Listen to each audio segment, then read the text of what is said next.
vision of the world through their work and contribution to Philippine cinema have been trailblazers and are nothing short of exceptional.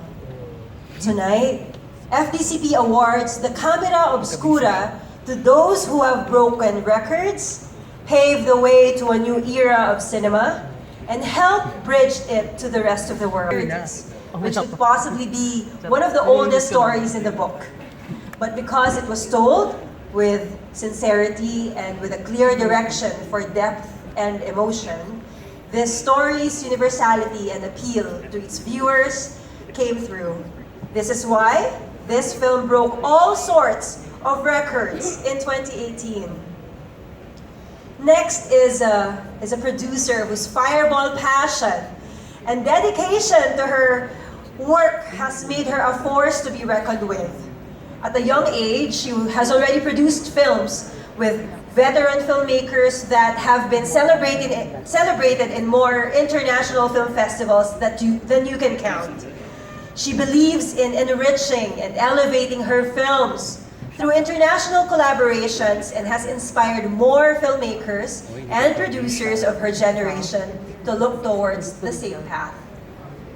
Last but not the least is this incredible individual, a legend in his own right, and a visionary whose films and experiments in narratives have never failed to compel, provoke, and embody the human experience both as an individual and as a part of society. His recent conferment with the highest award of National Artist for Film only reaffirms what all of us already know, that he is no less than extraordinary.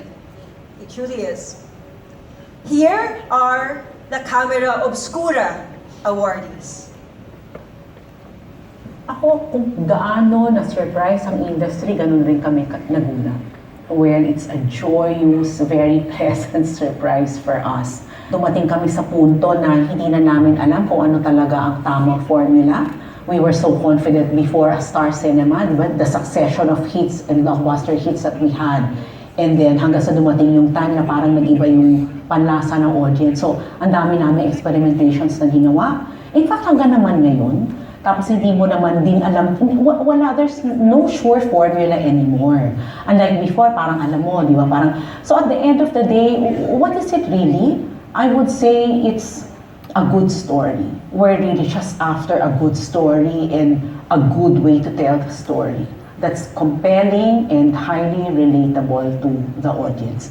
For 2018, let's say if we talk about top 10 movies for 2018, nasa second siya na rank. It ran in SM Cinema, to be specific, for 42 days. So that's 6 weeks. Ang laki-laki po nung struggle, lalo pag nagsusulat ka, mag-isa ka eh. Naiisip mo yun palagi, dala-dala mo, na kahit ba isulat ko to, may manonood kaya? May manonood pa ba? Naiyak kaming lahat.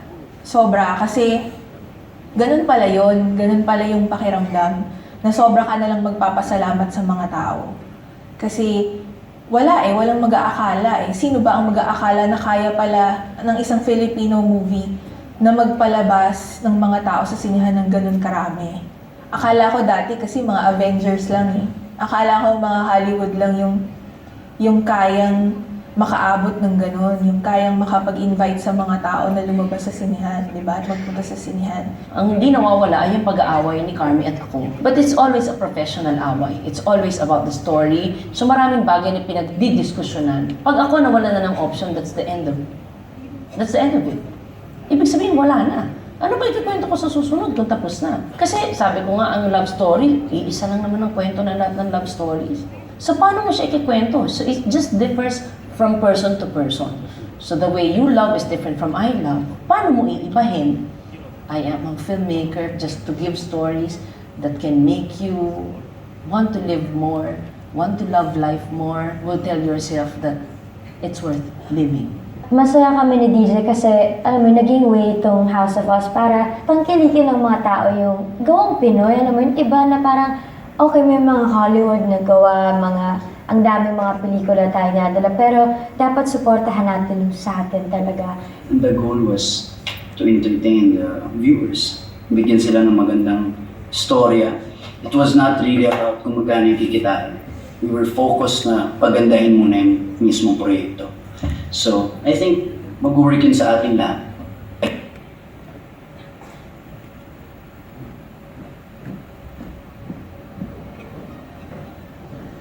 The FDCP gives the Camera Obscura Award and cash prize to the directors and producers of The House of Us, Mr. Carlo Katigbak, Ms. Olivia Lamasan, and Direct Kathy Garcia Molina. Accepting the award for The House of Us, Miss Olivia Lamasan, Miss Carmi Raimundo, and Miss KATHRYN Bernardo.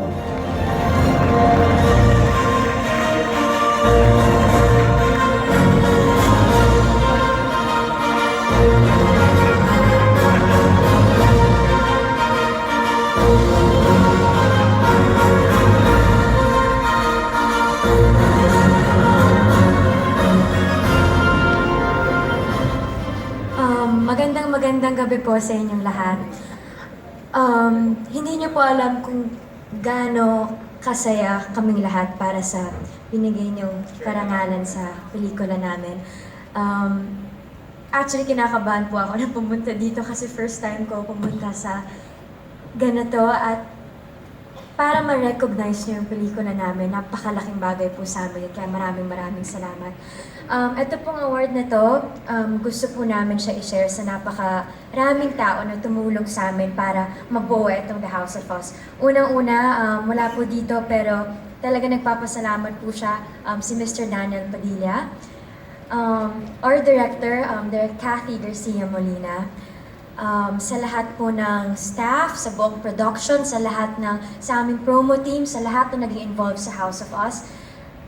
At ang pinaka-importante sa lahat ng mga nanood, tumangkilik, at sumuporta sa pelikula namin.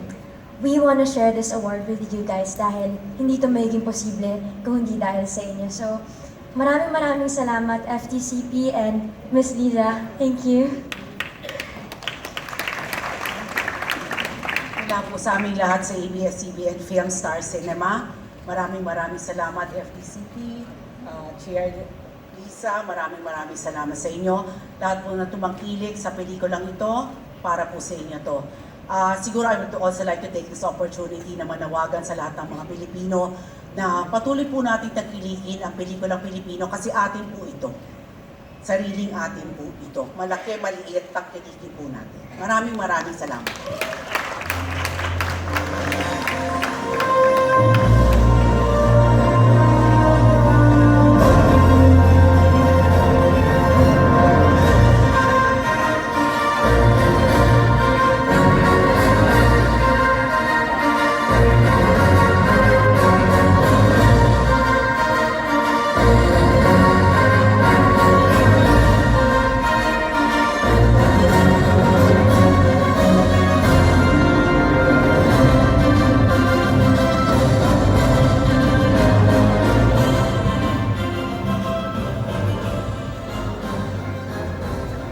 One of the fastest people to reply in a messenger thread. Passionate na workaholic. Yeah. When I was at Busan with her, she is a star at Busan and she knows everyone. And I think that's part of her magic. She has good relationships with people because one, she just knows people's name. Masaya siya kasama. Masaya kainuman. She's funny when she's drunk. She says the most candid things na dapat hindi sinasabi sa iba. Because she's so shocking in her candidness, it becomes fun. Kaka-attend niya ng mga film festivals abroad. She has the gut feel of what's a good film. She developed a standard of her own. I think she's a gift, whether as a person or to the industry. The only best word I can say is Bianca is a gift. She chooses her projects well. It's something that the Philippines can be proud of. Yun ang tatak Bianca. Bianca was my classmate at UP Film. She actually wanted to be a cinematographer. That was her original, I think, intent or dream in the industry.